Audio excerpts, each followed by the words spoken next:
मित्रों, विचार क्रांति ही एकमात्र उपचार। प्रवचन पंडित श्री राम शर्मा आचार्य आपको अपनी आवाज में पढ़कर सुना रहे हैं। आइए सुनते हैं पिछले वीडियो के क्रम में पृष्ठ 28 से।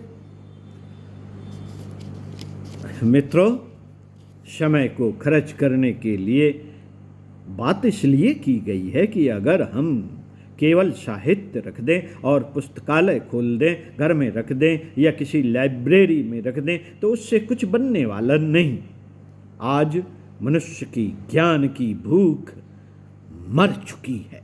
उसकी मरी हुई भूख को जगाने के लिए केवल साहित्य को रख देना काफी नहीं,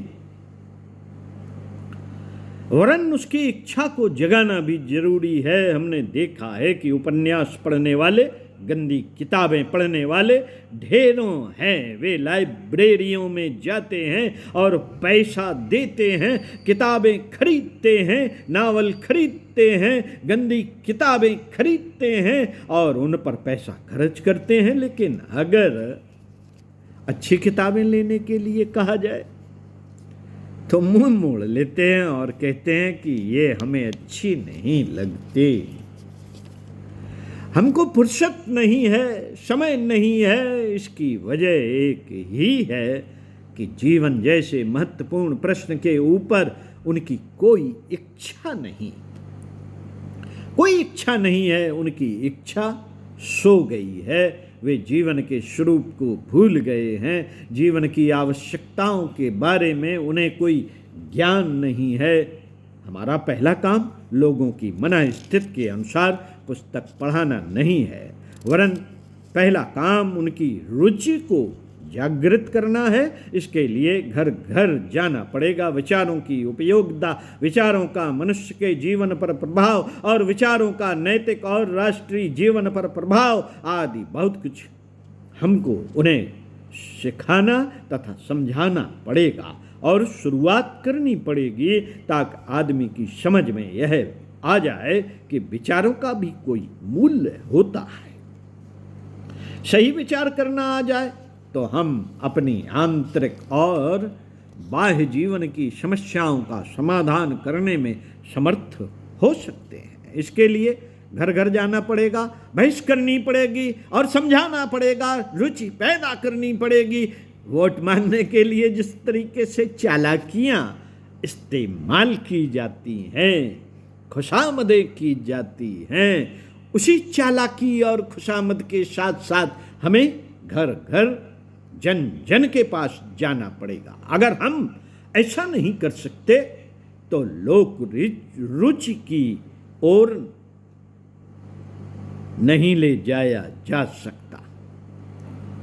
लोक रुचि की ओर नहीं जाया जा सकता, लोक रुचि नहीं जगाई जा सकती तो साहित्य की क्या कीमत, लाइब्रेरी की क्या कीमत। पुस्तकें छाप कर रखने वाले जाइए या कोई आदमी खरीद लाए और एक लाइब्रेरी खोल दे, उसे दीमक खाएगी, चूहे खाएंगे। इससे क्या बनने वाला है? मित्रों, आज सबसे बड़ा प्रश्न यही है कि लोक रुचि ज्ञान की ओर से जो अस्त व्यस्त हो गई है उसको इस तरीके से जगाएं।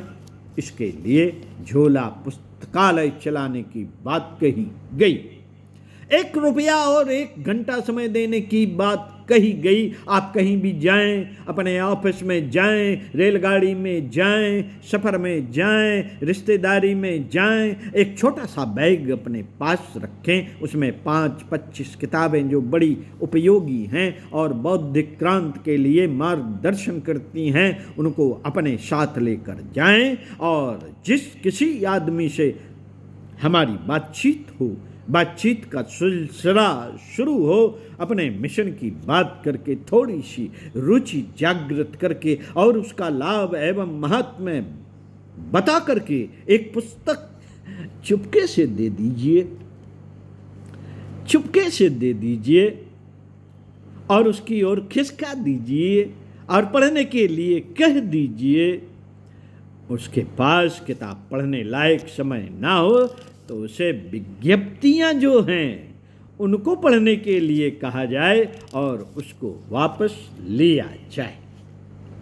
मित्रों, अधिकांश लोग तो बिना पढ़े लोगों को जहाँ भी मौका मिल जाए वहाँ इकट्ठा करके, चाहे जहाँ इकट्ठा बैठे हों वहाँ पे जाकर उनसे प्रार्थना करनी चाहिए कि आपके पास तो 2-4 मिनट का समय हो तो एक बात आपको सुना दूं क्या?